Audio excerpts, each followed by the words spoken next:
Troubleshooting Facebook Messenger notifications.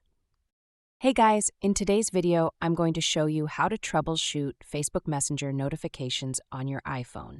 So make sure to watch this video till the end, and let's get started. First, open your Settings app. Scroll down and go to the Apps. Here, scroll down, then find and tap on Messenger. Now tap on Notifications and make sure Allow Notifications is turned on. Check that all the alert types like lock screen, notification center, and banners are enabled, and that sounds and badges are toggled on too. Now go back and tap on Background App Refresh and make sure it's enabled for Messenger. Then open the Messenger app. Tap on 3 lines at the top left corner, then go to Settings by tapping on Gear icon.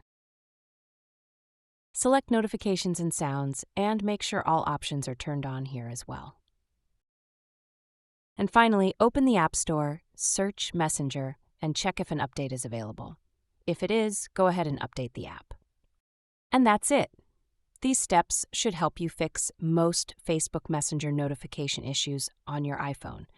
If this guide helped you out, then make to like and subscribe for more tips and tricks. Thanks for watching. That's all for the video.